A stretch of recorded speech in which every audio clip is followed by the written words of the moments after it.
കർത്താവായ യേശുവിൻ്റെ നാമം മഹത്വപ്പെടട്ടെ. പ്രാർത്ഥിക്കുന്നു. കർത്താവായ ഈശോയെ, അവിടുന്ന് അരുളി ചെയ്തല്ലോ, എന്നിൽ വിശ്വസിക്കുന്നവൻ മരിച്ചാലും ജീവിക്കുമെന്ന്. ഇപ്രകാരം മരണാനന്തരം ജീവിക്കുന്ന വ്യക്തികളിൽ പ്രഥമ വനിതയാണ് പരിശുദ്ധ കന്യകാമറിയം. സഹോദരങ്ങളെ, നമുക്കറിയാം, ഫാത്തിമയിൽ 1917 മെയ് 13 മുതൽ ഒക്ടോബർ 13 വരെ പരിശുദ്ധ കന്യകാമറിയം 3 കുട്ടികൾക്ക് പ്രത്യക്ഷപ്പെട്ടു. ഈ പ്രത്യക്ഷപ്പെടൽ എന്തുകൊണ്ട് എന്ന് ചോദിച്ചാൽ, യേശുവിൻ്റെ വചനമാണ് ഇവിടെ പൂർത്തിയാകുന്നത്. എന്നിൽ വിശ്വസിക്കുന്നവൻ മരിച്ചാലും ജീവിക്കും.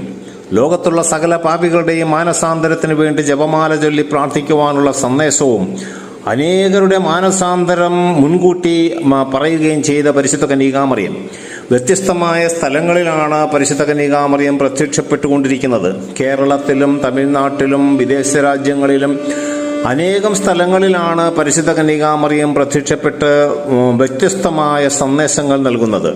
ഇതെല്ലാം ദൈവനിശ്ചയപ്രകാരം നടക്കുന്ന, ലോകത്തിന് നൽകുന്ന വലിയ ദൈവിക വെളിപ്പെടുത്തലുകളാണ് പരിശുദ്ധ കന്യകാമറിയത്തിലൂടെ ലോകത്തിന് ലഭിച്ചുകൊണ്ടിരിക്കുന്നത്.